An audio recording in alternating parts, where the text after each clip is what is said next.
అందరికీ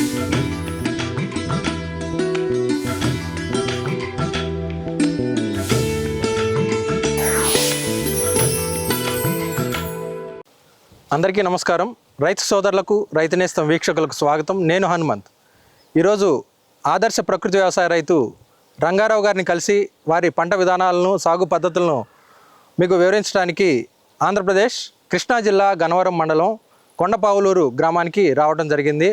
ఇప్పుడు మనం రంగారావు గారిని కలిసి వారు ప్రకృతి వ్యవసాయ విధానంలో ఏ విధంగా పంటలను పండిస్తున్నారు, అలానే ఎంత దిగుబడిని సాధిస్తున్నారు, ఏ విధంగా మార్కెటింగ్ చేసుకుంటున్నారు అనేది వారిని అడిగి తెలుసుకునే ప్రయత్నం చేద్దాం.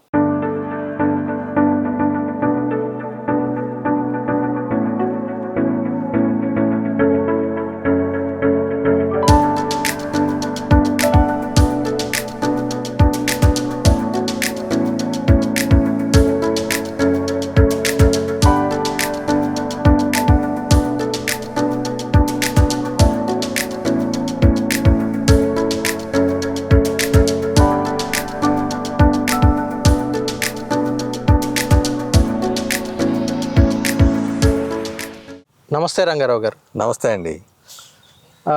మీరు అంటే ఈ ప్రకృతి వ్యవసాయం మొదలుపెట్టే వరకు మీరు ఏం చేసేవారు అందుకు ముందు? నేను పెస్టిసైడ్స్ కంపెనీలో సేల్స్ ఎగ్జిక్యూటివ్గా పనిచేసేవాడిని అండి. ఎన్ని ఇయర్స్ పనిచేశారు? దాదాపు 30 సంవత్సరాలు పనిచేశానండి. అది కెమికల్ పెస్టిసైడ్స్లో మీరు అంటే ఆ డిపార్ట్మెంట్కిను అసలు లేదంటే దీనికిను ఈ ప్రకృతి వ్యవసాయానికి పూర్తి విరుద్ధం. అవునండి. మరి అటువంటి ఫీల్డ్లోంచి దీనిలోకి ఎలా టర్న్ అయ్యారు మీరు? అంటే ప్రకృతి వ్యవసాయంలోకి ఎలా వచ్చారు? ఈ పురుగు మందుల అవశేషాలు ఈ నేలలోనూ, తర్వాత మనం వాడే పైర్లోనూ, మనం తినే ధాన్యాగారాల్లోనూ బాగా పుష్కలంగా ఉండటం వలన అవన్నీ ఏంటంటే ప్రజల యొక్క ఆరోగ్యాల మీద బాగా ప్రభావితం చేస్తున్నాయి. అవి నేను గమనించి సుభాష్ పాలేకర్ గారి విధానాలని నేను అనుసరించి ఆయన యొక్క అంటే ఆయన అనుసరించే పద్ధతులపైన నేను ఆకర్షితుడయ్యానండి. దాని మూలంగా నేను ప్రకృతి వ్యవసాయం వైపు మొగ్గు చూపానండి. నేను ఇంతకుముందు అంటే మీరు జాబ్ చేసే ఉన్నారు కదా ఈ కెమికల్ పెస్టిసైడ్స్ దానిలో, మరి అంటే ఈ వ్యవసాయం అంతకుముందు అనుభవం ఉందా మీకు? అంటే వ్యవసాయ కుటుంబంలోనే పుట్టానండి. నేను వ్యవసాయ కుటుంబంలో నుంచే నేను పైకి వచ్చాను. నేను డిగ్రీ వరకు చదువుకున్నానండి. తర్వాత పెస్టిసైడ్స్ కంపెనీలో నేను జాయిన్ అవ్వటం జరిగింది. నాకు వ్యవసాయం మీద మక్కువ ఎక్కువ అవటం వలన నేను ఫీల్డ్కి వెళ్ళటం కానీ, రైతులతో అనుభవాలు కానీ బాగా ఎక్కువగా ఉన్నాయండి. అందరూ కూడా నేనంటే బాగా ఇష్టంగా ఉంటారు. ఈ ప్రకృతి వ్యవసాయంలోకి వచ్చి ఎన్ని సంవత్సరాలు అవుతుందండి? 9 సంవత్సరాలు అవుతుందండి. దీని గురించి అంటే సబ్జెక్ట్ మీరు ఎలా తెలుసుకున్నారు మొదట? ఈ సుభాష్ పాలేకర్ గారు విధానాన్ని మనం యూట్యూబ్లో చూడటం, ఒకసారి నేను మీటింగ్ కూడా వెళ్ళానండి. 2017 ఆ టైంలో సుభాష్ పాలేకర్ గారు గుంటూరు దగ్గర పెట్టారు మీటింగు. ఆ మీటింగ్కి నేను అటెండ్ అయ్యానండి. మీరు ప్రకృతి వ్యవసాయం మొదలుపెట్టినప్పుడు ఎలాంటి ఛాలెంజెస్ మీకు ఎదురయ్యాయి? పురుగు వచ్చినప్పుడు దాన్ని ఏం చేయాలి, ఎలా చేయాలనేది కొంచెం ఇబ్బంది అయ్యింది. ఈ తర్వాత కాలానుగుణంగా నేను చేసే ప్రయత్నాలు, స్నేహితులు చెప్పిన సూచనలు, సలహాలను పాటించిన తర్వాత 1 సంవత్సరానికి కొంచెం సెట్ అయ్యానండి. 2వ సంవత్సరంలో మాత్రం దిగుబడి పెరిగింది. తర్వాత పురుగుల్ని కానీ లేకపోతే తెగుళ్ళని కానీ ఎలా అరికట్టుకోవాలనేది నేను ఒక మెథడ్గా నేను సుభాష్ అధిగమించుకుంటూ వచ్చానండి. ఓకే. మీరు ఎంత విస్తీర్ణంలో ఈ ప్రకృతి వ్యవసాయం చేస్తున్నారు? ఇప్పుడు ఈ సంవత్సరం అయితే 9 ఎకరాల్లో చేస్తున్నానండి. ఇది మీ ఓన్ అండి అంటే కౌలుకి చేస్తున్నానండి. 6 ఎకరాలు నా సొంత భూమిలో 3 ఎకరాలు చేస్తాను. ఈ 9 ఎకరాల్లో ఒక 3 ఎకరాలు మీ ఓన్ అండి. మిగతా 6 ఎకరాలు లీజ్ అండి. స్నేహితులండి. బాగా వాళ్ళకి ఏంటంటే ఒక 100-120 ఆవుల దాకా ఉంటాయండి. వాళ్ళకున్న పశు సంపద నుంచి మనం పశువుల పేడ కానీ, మూత్రం కానీ సేకరించుకుని మనం జీవామృతం, పంచగవ్యాలు ఇవన్నీ తయారు చేసుకుంటామండి. మరి ఈ 9 ఎకరాల్లో ఇప్పుడు మనం అయితే ప్రజెంట్ ఈ ప్యాడీ ఫీల్డ్లో ఉన్నాం కదండి. 9 ఎకరాల్లో వరేనా ఇంకా వేరే పంటలు ఏమైనా ఉన్నాయండి? వరే వేస్తానండి. వరి కూడా ఏంటంటే మనకి దేశీ విత్తనం వేస్తానండి. నెల్లూరు మొలకొలుకులు అనే విత్తనాన్ని ఎంచుకున్నానండి, అదే వేస్తున్నాను. ఓకే. మరి రెండో పంట ఏమైనా వేస్తుంటారా? రెండో పంట దీంట్లో వేరే ఏమవుదండి, మాకు ఆవులు అవి ఉన్నాయి కాబట్టి పశుగ్రాసం కోసం జొన్నను అలసంద కలిపి వేస్తూ ఉంటామండి. వేసవకాలం వాటికి పచ్చి రొట్ట మేత కావాలి కాబట్టి దాని గురించి మేము అలా సాగు చేసుకుంటామండి. రెండో పైరు వేయమండి దీంట్లో. మీరు అంటే ఇప్పుడు ప్రధానంగా వరి సాగు చేస్తున్నారు కాబట్టి ఈ వరి పంట వేసే ముందు భూమిని ఏ విధంగా రెడీ చేస్తున్నారు? అంటే మీరు ఎట్లా మాన్యూర్స్ ఇస్తున్నారు? మనకి వేసవికాలం జూన్ నెల టైంలో ఒక ఎకరానికి వచ్చి 4-5 ట్రక్కులు పశువులేరు ఆవు పేడని మేము తోలుతామండి. అవి మొత్తం భూమి మీద పరిచేసిన తర్వాత ఒకసారి దుక్కు దున్నుతాము. దుక్కు దున్నిన తర్వాత వర్షాలు అవి పడితే ఈ నవధాన్యాలు అనేవి మేము చల్లుతామండి. ఎన్ని నవధాన్యాలు అన్నారు కదా, ఆ నవధాన్యాల్లో ఏ ఏ విత్తనాలు వేస్తుంటారు జనరల్గా? మనకి ఈ 9 రకాల్లో జొన్న, మొక్కజొన్న, మినుము, పెసర, అలసందలు, నువ్వులు, పెసలు, ఈ ఉలవలు, ఈ రాగులు, సజ్జలు, ఈ 9 రకాలు మేము వేస్తామండి. ఎన్ని రోజులు ఉంచుతారు? 40 రోజులు ఉంచుతామండి. 40-45 రోజులు ఉంచుతామండి. ఉంచి తర్వాత కలియ దున్నిచ్చేస్తారు. ఇంకా తర్వాత రోటావేటర్ వేసేసుకుంటామండి. రోటావేటర్ వేసుకున్న తర్వాత ఎన్ని రోజులకి మరి అంటే మళ్ళీ అదే నాటు వేసే స్టేజ్కి ఎన్ని రోజులు ఆగుతారు నాటు వేయటానికి? ఒక 10 రోజులు ఆగుతామండి. 10-15 రోజుల లోపు వరకు ఆగుతామండి. అది అంతా మురిగిపోవాలి కదా, భూమిలో కలిసిపోయేలాగా నీళ్లు పెడతామండి. అది మురిగిపోయిన తర్వాత మళ్ళీ ఇంకోసారి దమ్ము చేసి రోటావేటర్ దమ్ము చేసి నాటు వేస్తామండి. ఇప్పుడు మనం ప్రజెంట్ ఉన్నది కూడా నెల్లూరు మొలకలే. నెల్లూరు మొలకొలుకులేనండి. మరి ఎకరానికి ఎంత విత్తనం పడుతుందండి మీకు? 15 కేజీలు పడుద్దండి. ఏ పద్ధతిలో మీరు నాటు వేస్తున్నారు? అంటే మన ప్రతి సంవత్సరం నాకు బంగ్లాదేశ్ నుంచి వచ్చేవాళ్ళు అండి. ఈ సంవత్సరం కొంచెం ఇబ్బందుల మూలాన వాళ్ళు బంగ్లాదేశ్ వాళ్ళు రాలేదు. ఇక్కడ లోకల్గా ఉన్న వాళ్ళతోటే ఊడిపించానండి. మామూలు సాల్ పద్ధతి నారుదిబ్బ పెంచేసేసి నారు పెంచి దాన్నే ఎకరానికి 1.5 అట్లా ఊడిపించానండి. మీరు నాటు వేసిన తర్వాత ఎటువంటి మళ్ళా సేంద్రియ ఎరువులు ఇస్తున్నారు? జీవామృతాన్ని పారిస్తామండి. ఎప్పుడెప్పుడు ఇస్తున్నారు? ఊడ్చినాక 15 రోజుల తర్వాత ఒకసారి పారించడమే. ఒక నెల రోజుల తర్వాత ఒకసారి, అట్లా 2 సార్లుగా మేము జీవామృతాన్ని పారిస్తామండి. ఊడ్చినాక ఒక 25 రోజుల టైంలో పంచగవ్య కలుపుకుని పంచగవ్య ఎకరానికి 2 లీటర్ల చొప్పున పైన స్ప్రే చేస్తామండి. అది స్ప్రే చేయటం వలన మనకు అంటే ఆ పంచగవ్య ఒక్కొక్క లీటర్ అంటే ఎంత వాటర్కి మీరు? 150 లీటర్ల వాటర్లో కలుపుతామండి. కలిపేసి స్ప్రే అండి? స్ప్రే అండి. స్ప్రే చేస్తే మనకి వరిలో వచ్చే తెగుళ్ళు ఏమైనా ఉన్నా కానీ అవి కవర్ చేసుకుంటుంది. తెగుళ్ళు రాకుండా. అట్లా ఎన్నిసార్లు ఇస్తున్నారు? 2 టైమ్స్ ఇస్తామండి. పంట పూర్తయ్యే లోపు 2 సార్లు ఇస్తాం. చిరుపట్ట దశలో ఒకసారి ఇస్తాం. అంటే అప్పుడు మనకి కంకి అది కొద్దిగా జంపుగా వస్తుంది, పెరుగుదల బాగుంటుంది అని చెప్పి ఆ టైంలో పెరుగుదలకి బాగుంటుంది, తెగుళ్ళకి రాకుండా కూడా ఆపుద్దని మేము ఆ టైంలో ఇస్తామండి. ఈ వెరైటీలో అంటే మీకు బెనిఫిట్స్ ఏం కనపడ్డాయండి మీకు? దేశీ విత్తనాలు ఏంటంటే దాదాపు 6 అడుగులు 7 అడుగులు ఎత్తు పెరిగే దేశీ విత్తనాలు రకాలు ఉన్నాయండి. అవి ఏంటంటే నేను ఈ విత్తనాన్ని పెంచుకోవడం గల కారణం ఏంటంటే ఇది హైట్ ఎక్కువ పెరగదు. 4 అడుగులు 3.5 అడుగులు 4 అడుగులు ఎత్తే పెరుగుతుంది, పడదు.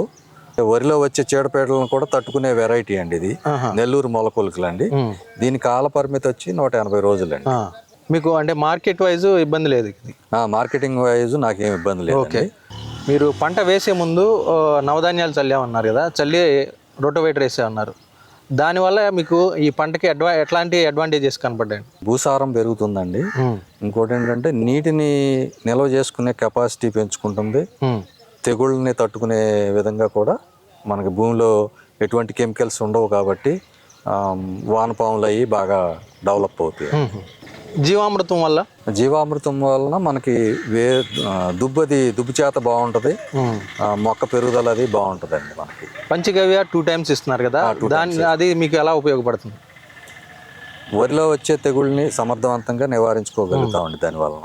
ఇంకా అంటే ఈ ధాన్యం క్వాలిటీలో కానీ ఏదైనా డిఫరెన్సెస్? మనకి చిరుపట్ట దశలో మనం అది పంచగవ్య 2వ సారి స్ప్రే చేసుకుంటాం కాబట్టి కంకి వీనినప్పుడు మనకి ఎటువంటి తెగుళ్ళు మానుగాయ కానీ లేకపోతే ఇంకా వేరే తెగుళ్ళు కానీ రాకుండా కాపాడుకుంటుందండి. మనకి ఈ ప్రకృతి వైపరీత్యాలు ఏమైనా ఎదురైనప్పుడు అంటే అధిక వర్షపాతం కానీ ఏదైనా ఫ్లడ్ కానీ వచ్చినప్పుడు అట్లాంటి సమయంలో మీకు ఏదైనా ఇబ్బంది అవుతుందా? అంటే పడిపోవటం కానీ పైరు అట్లాంటి ఏమైనా జరగకుండా ఉంటుందా? లేదు. ఈ నెల్లూరు మొలకొలుకులనే దేశీయ విత్తనం పడదండి అసలు.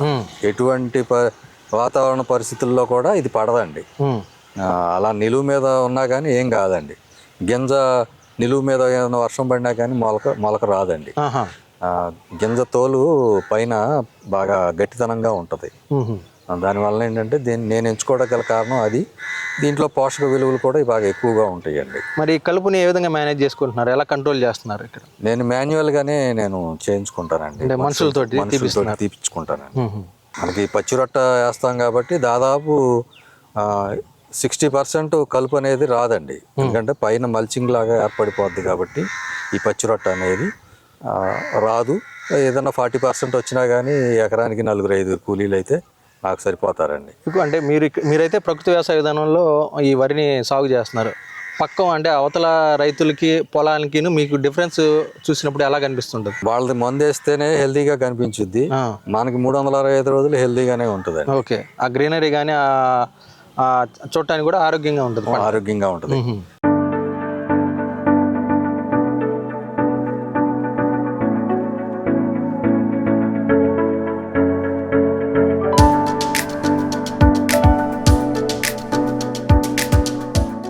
రంగారావు గారు, మీరు గతంలో ఈ కెమికల్స్ పెస్టిసైడ్స్ కంపెనీల్లో పనిచేసేవారు కాబట్టి ఈ కెమికల్స్ అంటే రాసాయనిక ఎరువులు కానీ రాసాయనిక పురుగు మందుల వల్ల కలిగే నష్టాలు అంటే మీకు ఎక్కువగా తెలిసే అవకాశం ఉంటుంది.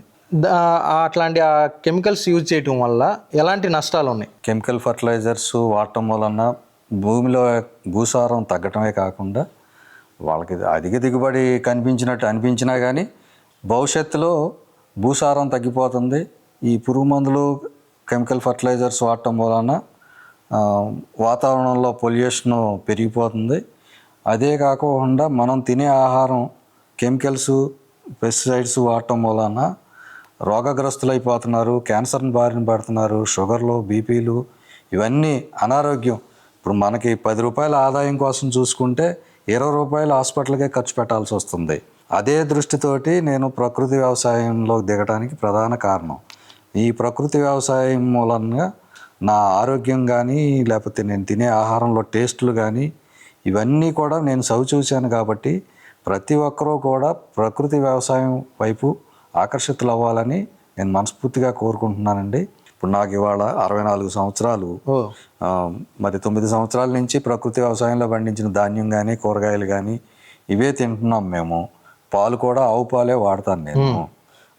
ఇవన్నీ ఉండటం వలన నాకు ఆరోగ్యం బాగుంది.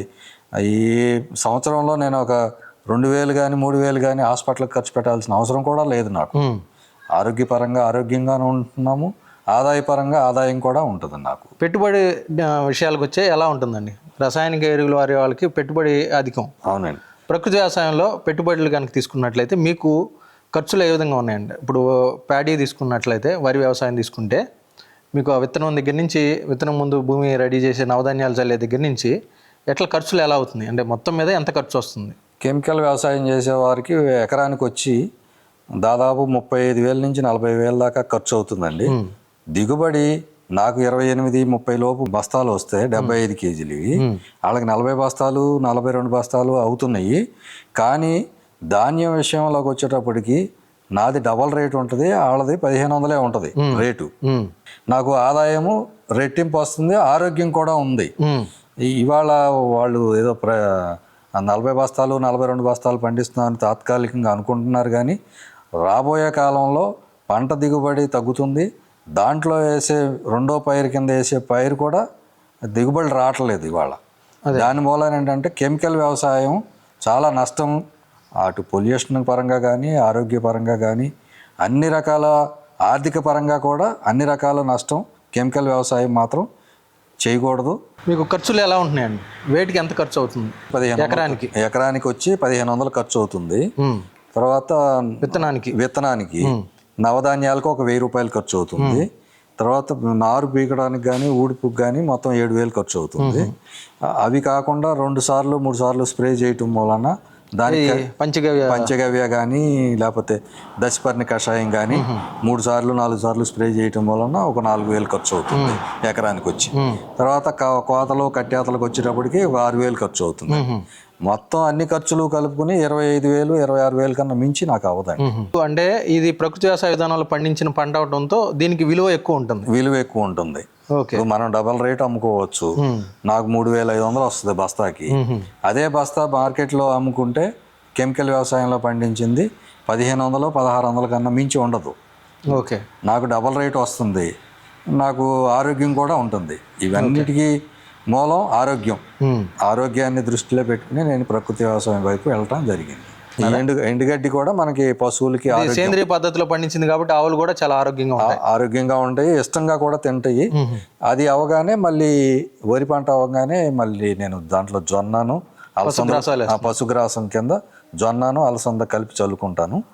అవి ఒక 4 రోజుల పాటు మాకు పశుగ్రాసంగా కూడా ఉపయోగపడతాయి. మీరు మార్కెటింగ్ ఏ విధంగా చేసుకుంటున్నారండి? నేను ధాన్యం ఆడించి 10 kg 25 kg ప్యాకింగ్ చేసి కేజీ 70 రూపాయలు చేసి బియ్యంగా మార్చి కేజీ 70 రూపాయలు చేసి మార్కెట్లో నేను అమ్ముకుంటున్నానండి. ఈ వెరైటీ నెల్లూరు మొలకొలుకులు, అది హైదరాబాదు, మద్రాసు, బెంగళూరు నేను ఎక్స్పోర్ట్ చేస్తున్నానండి. అంటే అక్కడ పంపిస్తున్నాను. అలా పంపించడం వలన నేను మార్కెట్ చేసుకోగలుగుతున్నాను. నాకు గిట్టుబాటు అవుతుందండి. ఎకరానికి వచ్చి నాకు 1,00,000 రూపాయలు ఆదాయం వస్తుంది. ఖర్చులు పోను కనీసం 75,000 నాకు మిగులుతాయి. మీకు అది సేల్స్ వైజ్ మీకు ఇబ్బంది లేదు? వినియోగదారులు అంటే ఎలాంటి బియ్యాన్ని ఇప్పుడు ఇష్టపడుతున్నారండి? అంటే కంప్లీట్ పాలిష్ తీసుకుంటున్నారా లేదంటే ముడి బియ్యం తింటారండి? ఎక్కువ మంది ముడి బియ్యం తింటారు, తక్కువ మంది ఏంటంటే లైట్ పాలిష్ వాడతారు. ఓకే. ఇది ఆర్గానిక్ రైస్ తీసుకుంటున్నారంటేనే వాళ్ళకి హెల్త్ కాన్షియస్ ఉన్నట్టు. అవును. సో కాబట్టి వాళ్ళు ముడి బియ్యం కావాలనుకుంటున్నారు. అవునండి. ఓకే అండి. మీకు ఆదాయం ఎంత కనపడుతుందండి? ఖర్చులు పోను ఓన్లీ వరి ఎకరానికి వచ్చి 25,000 ఖర్చు అవుతుంది. 25,000 26,000 దాకా ఖర్చు అవుతుంది. నాకు ఎకరానికి వచ్చి 1,00,000 రూపాయల ఆదాయం ఉంటుంది. దాంట్లో 25,000 పోను, ఇంక 75,000 నాకు ఎకరానికి వచ్చి మిగులుద్ది. అది కూడా మీరు బియ్యంగా మార్చడం వలన. ఇంకొకటి ప్రకృతి వ్యవసాయం అవటం వలన నాకు రైతులందరూ పరిచయం, నా కస్టమర్లు అందరూ బాగా పరిచయం. నేనంటే నమ్మకం. ఆ నమ్మకంతో మా బియ్యం అది తీసుకోవటం జరుగుతుందండి. ఓకే అండి. అంటే మీరు గతంలో ఈ రసాయనిక పురుగు మందుల కంపెనీలో పనిచేసినప్పటికీ దాని యొక్క నష్టాలని గ్రహించి మిమ్మల్ని మీరు మార్చుకుని అంటే ప్రకృతి వ్యవసాయం గొప్పతనం తెలుసుకుని ప్రకృతి వ్యవసాయం మొదలుపెట్టి మంచి ఆహారాన్ని పండిస్తూ అంటే వినియోగదారులకు కూడా అందిస్తూ వాళ్ళకు కూడా వాళ్ళ ఆరోగ్యం మెరుగుపడడానికి కూడా మీరు దోహదపడుతున్నారు. అట్లానే మీ వ్యవసాయ విధానాలను తెలియజేసినందుకు మీకు ప్రత్యేక ధన్యవాదాలు. నమస్తే అండి. ఈ వీడియో మీకు నచ్చితే లైక్ చేయండి, ఇతరులకు షేర్ చేయండి. వీడియోపై మీ అభిప్రాయాన్ని కామెంట్ రూపంలో తెలపండి. మరిన్ని వ్యవసాయ వీడియోల కోసం రైతు నేస్తం యూట్యూబ్ ఛానల్ ని సబ్స్క్రైబ్ చేయండి. పక్కనే ఉన్న గంట సింబల్ నొక్కి నోటిఫికేషన్స్ ద్వారా తాజా వీడియోల సమాచారం పొందండి.